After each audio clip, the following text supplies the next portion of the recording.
ஈரோடு மக்களுக்காக நான் இப்போ குரல் கொடுக்கலான்னு வந்திருக்கிறேன். சரி, இப்போ விஷயத்துக்கு வருவோம். பெரியார் அவர்கள் கிட்ட இருந்த அந்த செல்வாக்கையும் அந்த பதவிகளையும் அந்த பவரையும் வச்சுக்கிட்டு அவர் என்ன சொன்னார் தெரியுமா? இவ்வளவு செல்வாக்கு, இவ்வளவு பதவிகள், இவ்வளவு பவர் இருந்தோம், நான் ஒரு 5 பைசா காசு சம்பாதிச்சிருப்பேனா? எனக்கோ இல்லை என் குடும்பத்துக்கோ பட்டங்கள் வேணும், பதவி வேணும்னு ஏதாவது கேட்டிருப்பேனா? இல்லை ஏதாவது லாபம் பார்த்துருப்பேனா? இல்லை எதுக்காவது ஆசைப்பட்டிருப்பேனா? ஆனா அவர் பேரை சொல்லிக்கிட்டு, அவருடைய கொள்கையை ஃபாலோ பண்றதா சொல்லிக்கிட்டு இப்ப ஆட்சியில இருக்கிறவங்க என்னெல்லாம் செய்யறாங்கன்னு.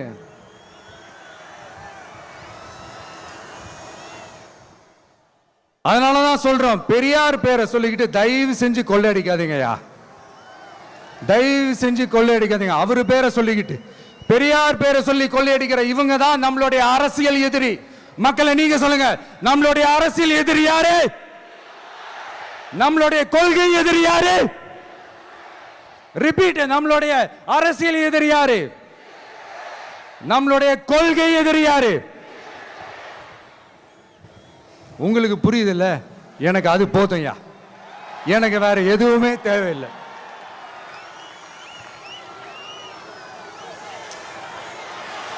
அதனாலதான்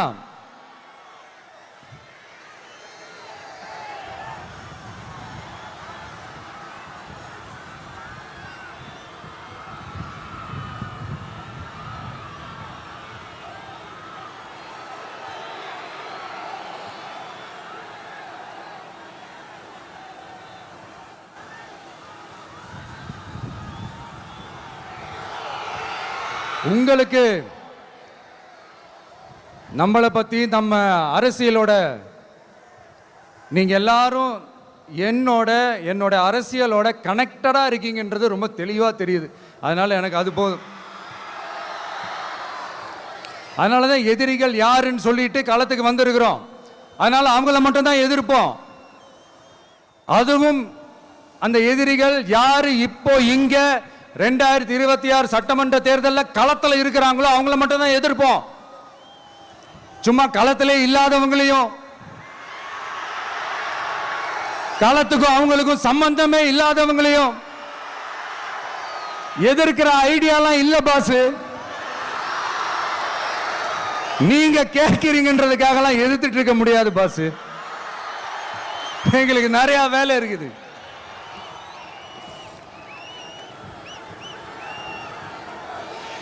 எத்தனை எத்தனை பொய்யான வாக்குறுதிகள்.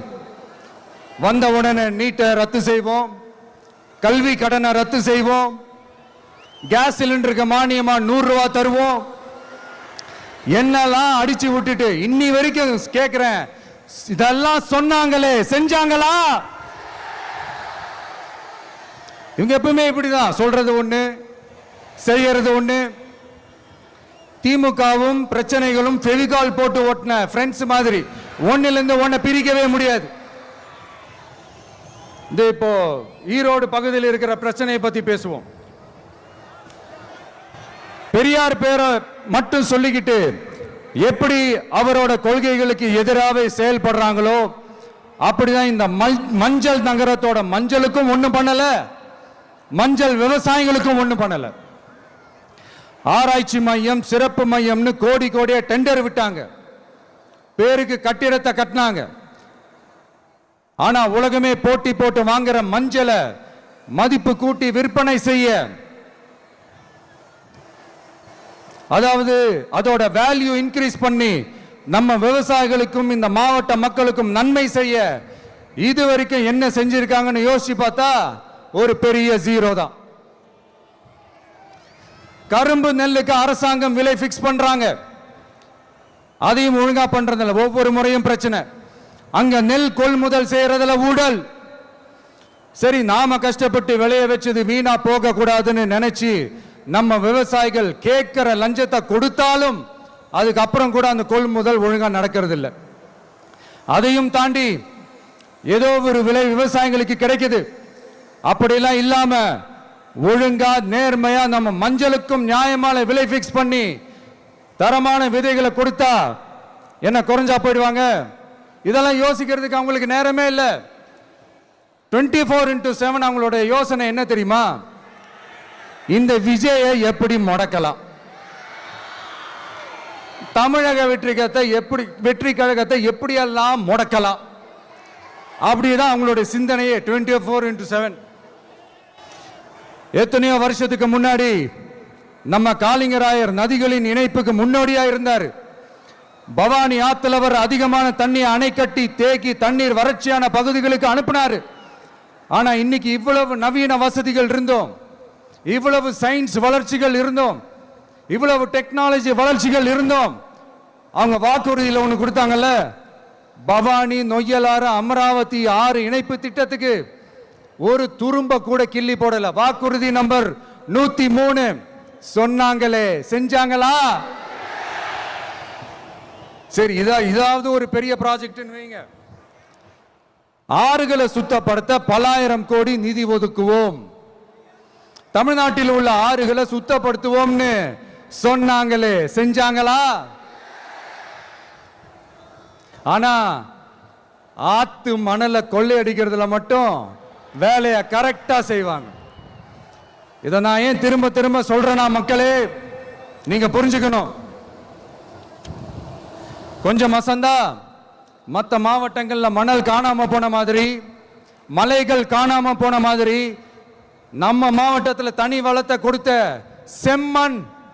செம்மண்ணும் காணாம போறதுக்கு வாய்ப்பு இருக்கு மக்களே. நம்ம மண்ணுக்கும் நம்ம ஆத்துக்கும் நம்ம விவசாயிக்கும் தான் இந்த மோசமான நிலைமை. அதனால ஏதாவது தொழில் செஞ்சு பிழைக்கலாம்னு பார்த்தா அதுக்கும் எங்க விடுறாங்க. தொழில்னு பார்த்தா 30% நெசவாளர்களுக்கு கூலி பாக்கி. அரசாங்கம் நம்ம நெசவாளர்கள் கிட்ட இருந்து கொள்முதல் செய்த வேட்டி சேலைக்கான கூலியை கூட போராடித்தான் வாங்க வேண்டியதா இருக்குது. அது சலுகையோ உதவியோ நலத்திட்டமோ கிடைக்காது. நம்ம உழைப்புக்கான ஊதியம், நம்மளோட உரிமை, அதுக்கே போராட வேண்டிய நிலையில தான் இந்த அரசாங்கம் நம்மளை வச்சிருக்கு. நல்லா பார்த்துக்கங்க மக்களே, உரிமைக்கு குரல் கொடுத்தவங்க தான் இவங்க. சிறு குறு தொழில்கள் பீக் ஹவர்ஸ் சார்ஜ்னு கரண்ட்டுக்கு அநியாய விலை வச்சு அதையும் செய்ய விடாம நம்மளை முடக்கிடுறாங்க. அந்த பீக் ஹவர்ஸ் சார்ஜ் கொள்ளையால எத்தனை வருஷமா எவ்வளவு பேர் பாதிக்கப்படுறோம், எவ்வளவு தொழில்கள் பாதிக்கப்படுது. நாமளும் கத்துறோம், போராடுறோம், கோரிக்கை வைக்கிறோம். எதையாவது இவங்க கண்டுக்கிறாங்களா? கொஞ்சம் யோசிங்க.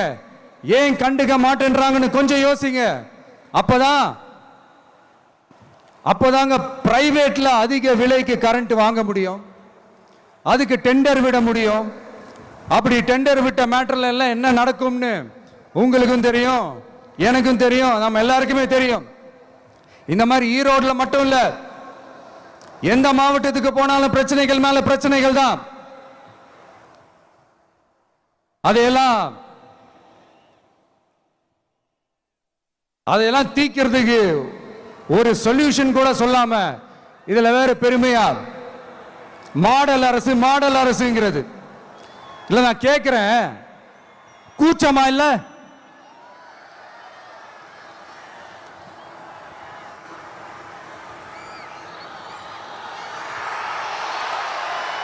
இதெல்லாம் கேட்டா அப்படியே நம்ம பக்கம் யூட்டர்ன் அடிச்சு வந்துருவாங்க. விஜய் என்ன அரசியல பேச மாட்டேன்றாரு, விஜய் என்ன சினிமா டயலாக் மாதிரி பேசுறாரு, விஜய் என்ன பஞ்ச் டயலாக் பேசுறாரு, விஜய் என்ன 10 நிமிஷம் தான் பேசுறாரு, 9 நிமிஷம் தான் பேசுறாரு. நான் எத்தனை நிமிஷம் பேசினா உங்களுக்கு என்ன சார்? நான் எப்படி பேசினா உங்களுக்கு என்ன சார்? உள்ள விஷயம் என்னன்னு பாருங்க சார். ஒவ்வொரு மாவட்டத்துக்கும் போய் மக்கள் ஃபேஸ் பண்ற பிரச்சனைகளை எடுத்து பேசிட்டு இருக்கிறேன். பின்ன அது அரசியல் இல்லாம வேற எதுதான் அரசியல்? உங்களை மாதிரி தனிப்பட்ட முறையில தரக்குறைவா அசிங்கமா பேசுறதுதான் அரசியல்னா அந்த அரசியல் நமக்கு வராதுன்னா நல்லாவே வரும். உங்களை விட எனக்கு அது நல்லாவே வரும். வேணான்னு விட்டு வச்சிருக்கிறோம். அப்புறம் உங்களுக்கு நமக்கு என்ன வித்தியாசம்? காஞ்சிபுரத்தில் நாம பேசும்போது இந்த மாதிரி உங்களால் அமைக்கப்பட போற ஆட்சியில நம்ம ஆட்சிக்கு வந்தவொடனே என்னெல்லாம் செய்ய போறோன்றது சிலது சொன்னோம்.